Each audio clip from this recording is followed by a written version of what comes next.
This is a production of PBS Charlotte. This week on Unspun, the politics of transition. When the campaign is over, how do you put aside those hard feelings and welcome the opponent who defeated you? How do you hit the ground running if you're newly elected?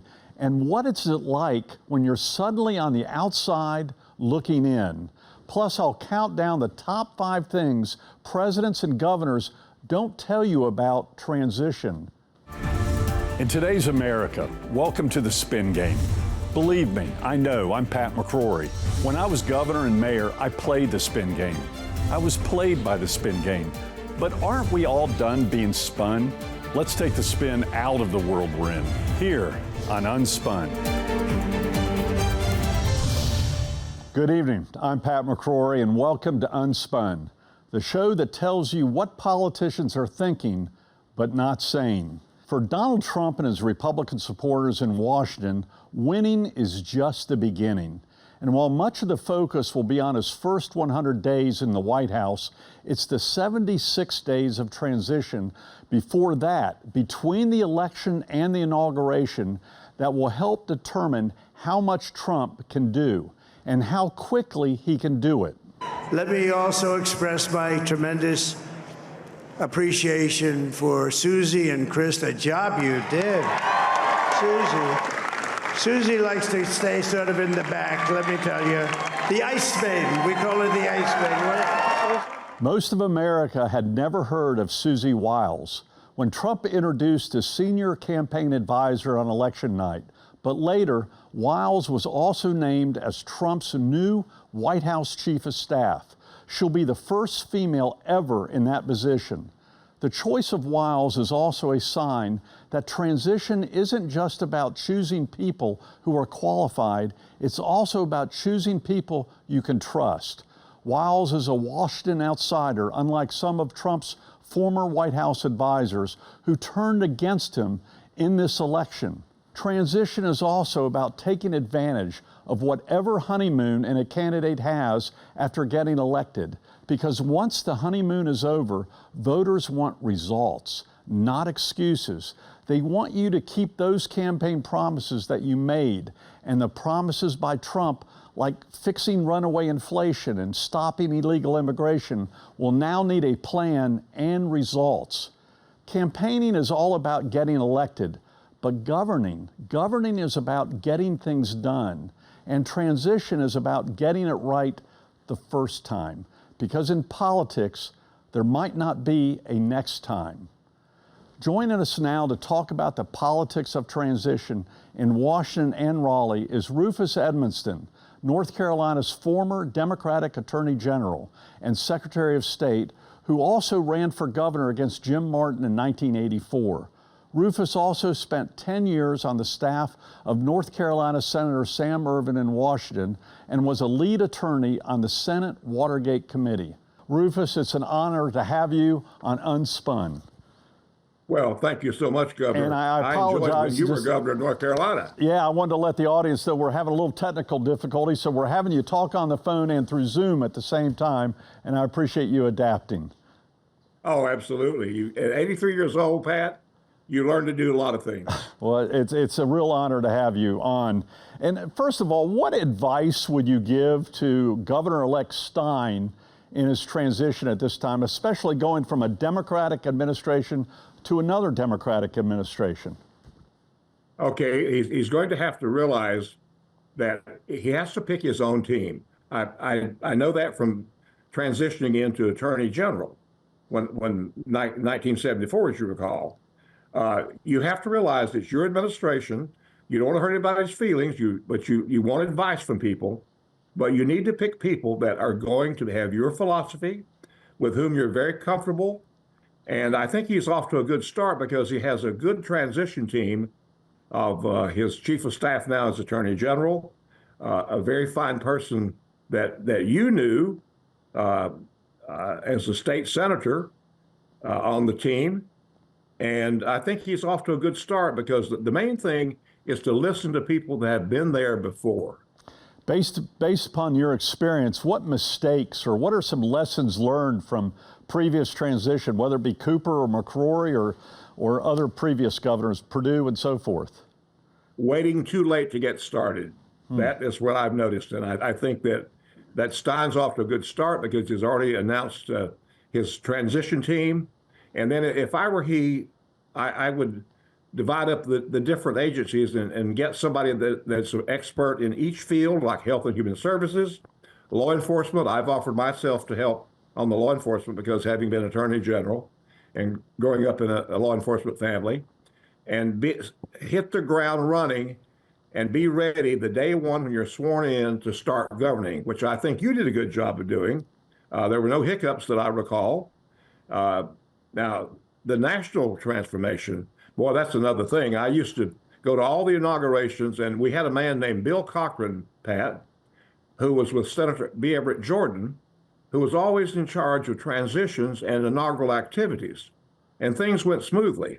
Now, on the national level, it's a much, much broader, more difficult thing for President Trump, but he seems to have already done the main thing. You choose your chief of staff. And it sounds to me like he's got a very good chief of staff, and things seem to be going well. So the big difference in North Carolina since I was governor is now you have to get approved by the legislature, your cabinet picks. So Yes, you've got a Republican legislature, a Democratic governor. What are some of the challenges there that you see now, which previous governors really didn't have a problem with? And well, as you know, North Carolina has a very strong legislative body. Occasionally you have a little trouble with them yourself, even your own party. And I'm sure that Josh Stein will have some problems too. But the newest edition of having to have confirmation by the legislature is something that makes you choose people wisely. You need to think, okay, how is this confirmation going to go? Is this person so far out in left field or right field that there'll be trouble over there? And I would think that having on his team Senator Richard, he's the former state senator that you served with, can tell him some of the pitfalls of having to have confirmation of his appointees. And so it makes it difficult for a governor. However, it makes for better government, in my opinion. So how do you balance the vetting which is needed with the loyalty that a lot of people have shown you, especially during the campaign season and during the election? Well, you hurt a lot of feelings, I imagine. I'm already, my desk is about half full with people wanting me to pass their name along for certain positions here and there, and only a few people can be chosen. And it's a nice balancing act that Governor Stein will have to do, which I think he's learned in his terms as being Attorney General, that you have to balance things. And he's dealt with the legislature. As I said, in North Carolina, since the beginning of our republic in North Carolina, the legislature has been a very strong body and, in fact, has more or less more power than the other two branches of government, as you well know. So how do you balance the big money people who have contributed greatly to your campaign? This is both at the presidential level and the gubernatorial level, with the openings that you have. As you know, there are certain jobs the big money people get the big ambassador jobs. Absolutely. It's something that you hope that the people that gave you big money have good suggestions. You hope that they don't try to thrust themselves up on you just because they gave you huge sums of money. Now, I never had that problem, and I don't think you did either, because you had good people working with you. It's going to be very difficult for President Trump, in my opinion. I don't think it'll be very difficult for Governor to be Stein, because he seems to have a level head. He seems to be in the moderate form, in the Jim Hunt mold of being governor. And I think that you have to tell people from the very beginning that, look, you may have given me a huge sum of money, but the best way you can help me is to let me choose a cabinet that I can get through the legislature and that will produce for you and for me. Well, you know, there are certain appointments later on down the road, the Wildlife Commission, the Department of Transportation, university boards and so forth, that are prime positions that a lot of the contributors, I know in my case, they wanted those positions. Is that a tough decision to make? Isn't that amazing, Pat? When I thought I was going to be governor, the two positions that people wanted the most that asked me about before I got ran in the election for governor was Wildlife Commission and DOT. And you only have so many to go around. And of course, I have a notion that the legislature will even acquire more appointive power during this next session with Governor Josh there, and that he will have less appointments probably. So you just have to take it like it is and do the best you can, because you only have so few appointments, and you have to learn to try to help people when they get so disappointed, get through those rough times saying, if you want me to succeed, help me and understand what I'm doing. In the remaining minute we have, there's a rumor out there, there's always been rumors, governors during election season promise everything or the same job to many, many people. Oh, my. Well, that is not exactly true, because you've been there and I was almost there. And by the way, I loved working with Governor Martin. How many times you have someone beat you in an election and then you get elected and work with them. Yeah. He's one of the finest gentlemen I ever knew. And he's in the mold of, like you were very much like Governor Martin, a fine person.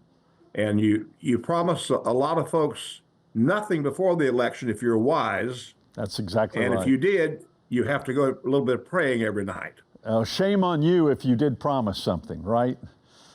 Oh, absolutely. Rufus, Mr. Attorney General, it's a great honor to see you again and have you in Unspun. Thank you very much. Well, thank you. I enjoyed our times. We used to go to the races together. God bless, buddy.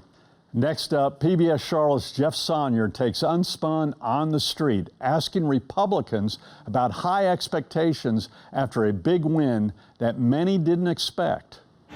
Yeah, Republicans celebrating their election night victory here at GOP headquarters in Charlotte, and also talking about what they think the early days of the next Trump administration will look like. How quickly do you think President-elect Trump will move to make the changes he promised during the campaign? I think he'll start first day, and I believe he's already started getting his cabinet, people in line. I don't think he ever stopped. I think he's been moving and preparing since he left office. You think the first 4 years taught him a lot about what not to do in the next 4 years? Absolutely. Yeah. And who, basically, besides what not to do, who is on his side and who's not. What's your highest priority for the next Trump administration? Make America safe again in terms of illegal immigration, and I emphasize illegal because, I think for most of us, we are all about legal immigration, but we want to maintain a rule of law. We want to maintain legal migration into this country. First thing I want them to do is start drilling, because economically, when you get the petroleum system straightened out, and it's going to be it's going to let costs go down. That's the first thing I think you should do. What would you like the president to do first? Free the Jan 6 prisoners. What do you think about his choice as the first ever woman chief of staff? Surprise, surprise. In what way? In the way that the Democrats has always been demonizing him as he's racist, he's sexist, he's this, he's that. It's not about Republican versus Democrat. It's about good versus evil. And so it's sort of like the light went on. And once you see the light or the truth, you can't go back. And so I think a lot of people's eyes have been open. And so although his principles have remained the same, I think it's going to be received very differently, and a lot more acceptance is going to happen because of that. Yeah, and while Republicans may differ on the details, most agree that whatever changes President Trump makes in his next administration, he'll probably make them quickly. Pat? Well, thanks, Jeff. And so what do you think about the Trump and Stein transition? Email us your comments on the politics of transition to unspun@WTVI.org, or even better, send us a video and we might use it on the air.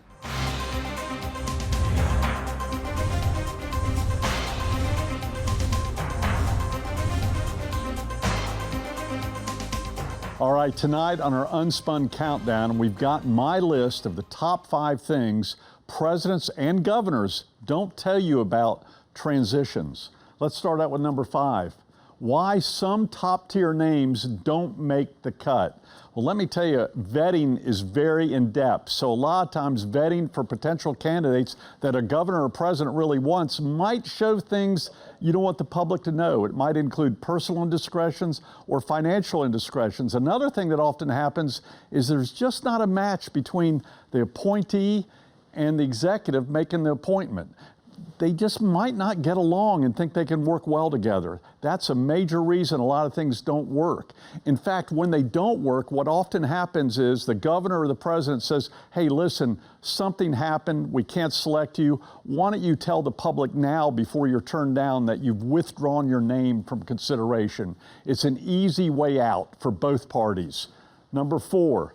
Lobbyists campaigning to get appointments for clients. What often happens here is, so people who are interested in a cabinet position don't want others to know about it, and they don't want to be rejected publicly. So what they'll do is they'll hire a lobbyist or get a lobbying firm to help feed the names to selection committee, or they'll even get the media to feed the name. No fingerprints, so if you're rejected, I had nothing to do with it, was never interested to begin with. Very interested behind the scenes lobbying for these positions.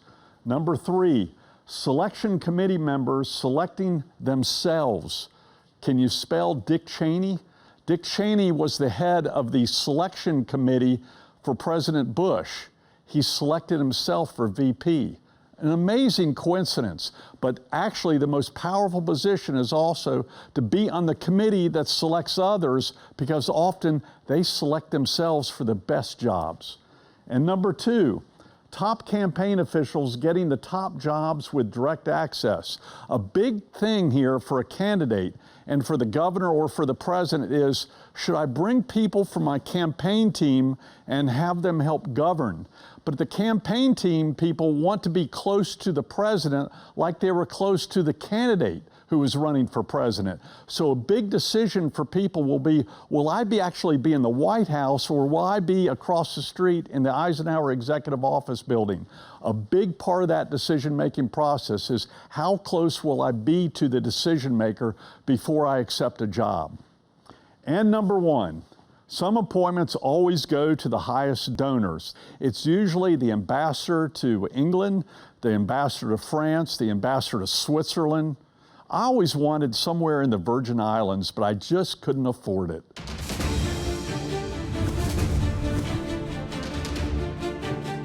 PBS Charlotte's Jeff Sonnier joins me now for Unspun One-on-One. So I never got a call from you when you were governor about an appointment. No, we had done some vetting. Yeah, you don't call the media members usually that cover you, I correct. suppose. We gave you a soft landing. Yeah, I appreciate that. Thanks. Hey, you were part of 2 transitions, both as an incoming and an outgoing governor. Let's talk about the incoming first. Yeah. You were considered an outsider in Raleigh when you were elected, just like Trump is considered an outsider in Washington. Does being an outsider make transition and, I guess, governing easier or harder? Much harder, especially there had not been a Republican governor for over 20 years. Yeah. So almost the entire administration and many long-term appointments were Democrat. And what's interesting is, if you stay in a politically appointed job in North Carolina for over 10 years, it's yours to keep forever. So I had a lot of Jim Hunt's old appointments in my administration. I could have built a building just for them. But Governor Perdue was class act during the whole transition. We got along extremely well. She gave me a tour of the governor's mansion, which I'd never been in, and it went very, very smoothly. Is it awkward? You mentioned all the Hunt appointees, the Democrats. Is it awkward trying to get along with folks who literally a week before, 2 weeks before, were smearing you and trying to make you look bad and trying to keep you from being elected? Yeah, it can be awkward, but you put that behind you, and as we saw both Trump and Biden do in the Oval Office, they shook hands and they were very cordial with each other, and I think that's a very positive signal, and I compliment both of them. My biggest difficulty coming in was, frankly, with my Republican legislature, because my Republican legislature would have just, a lot of them would have preferred to have a Democratic governor, because they wanted to have total control anyway, and it's easier for them to fight a Democratic governor then a Republican governor coming in. In fact, one very powerful senator never came to the governor's mansion the whole time I was there, regardless of many invitations. So that was interesting. Leaving was interesting. Governor Cooper and I had a very tough election, very close election. And I invited him and his wife to the mansion. We had very cordial conversation, but the transition wasn't easy because I read in the newspaper that he was going to get sworn in on midnight on January 1st or December.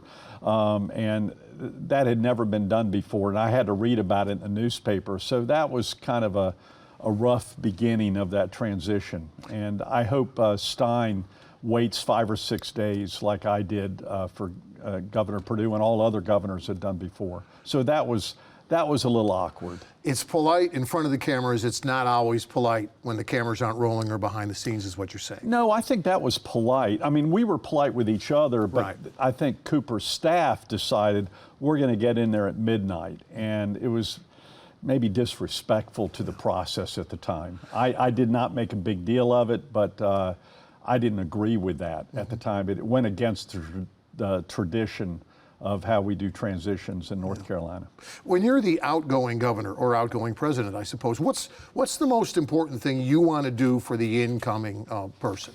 Give them the latest up-to-date information on some crisis issues. When I was leaving, we were dealing with the wildfire out west, and we were still dealing with Hurricane Matthew. And I wanted to make sure that Governor Cooper had the latest information because people's lives were still at stake on how the state responded. But the minute you're out, you're out. I mean, they dropped me off at my driveway, and the Highway Patrol said, "I enjoyed it, Mr. Governor," and they disappear, and I had to load the boxes back into my house here in Charlotte.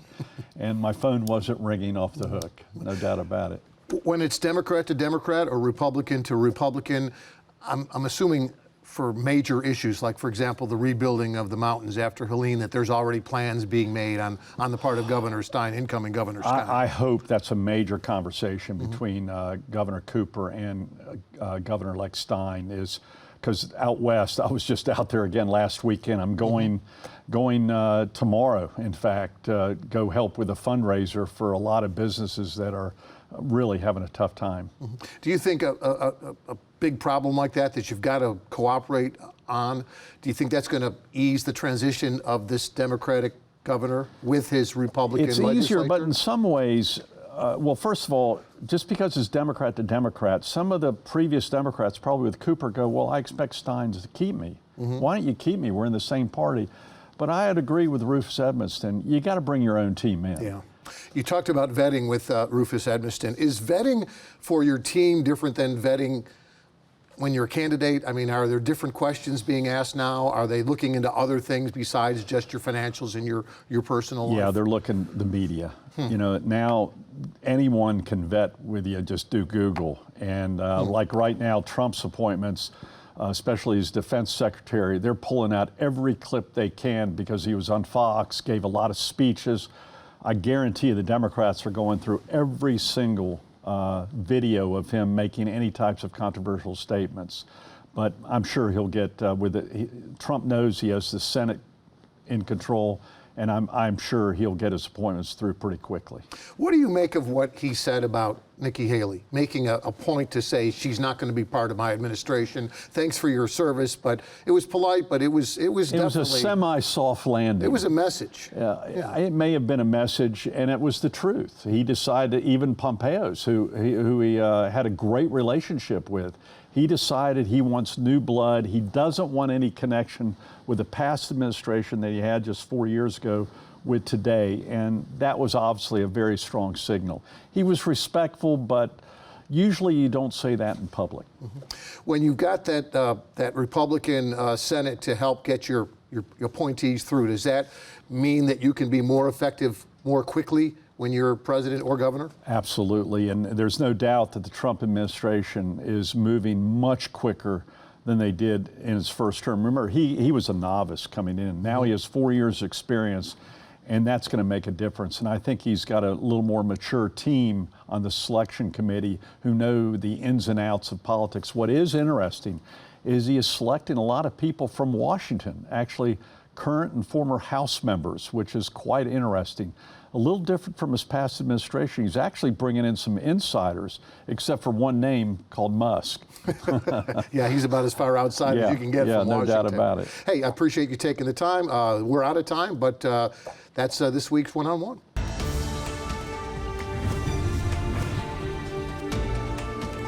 When the results are in and you didn't win, well, that's when the reality sets in. That's the other transition that nobody's talking about or writing about. The transition from politics back to the real world. It starts right after Election Day. That's when the phone stops ringing. That's when your calls go straight to voicemail. That's when you're shamed and blamed and often canceled, sometimes even by members of your own party. It's brutal. One minute you're famous, the next minute you're ignored, or worse. Within days, some of your loyal donors actually start giving money to the opponent that beat you to gain future access. Your campaign team moves on to future candidates in future elections, or maybe there's a job, a media job, or a book deal in the future. For many candidates, the transition from politics back to the real world is also a real challenge. People still remember those negative campaign ads, even the ones that weren't true. Friendships are strained, family finances are drained, reputations are stained, and the impact of a tough campaign, the grief and anger and depression, can last a lot longer than the campaign itself. But elections aren't just about winning and losing. They're about fighting for something you believe is right, instead of just sitting on the sidelines and complaining about what's wrong. You know, it takes courage to run, knowing you might lose, to put your name and your reputation out there, to take time away from your family and your friends and even your job, just to join the debate that voters deserve to hear. Win or lose, that's what makes it all worth it, right? Trying to make a difference, trying to make things better. In politics, more voices mean more choices. So while we're congratulating the winners, how about a thank you for all the candidates who didn't win? They're not losers, not when just being on the ballot means a better election for all of us. Well, that's the reality as I see it. I hope you'll come back next week as we look at the politics of labels and language. Does changing what we call controversial policies or programs also change the way we look at them or vote for them? How politicians weaponize their words to spin public opinion. That's in our next Unspun, where we'll tell you what politicians are thinking but not saying. Good night, folks.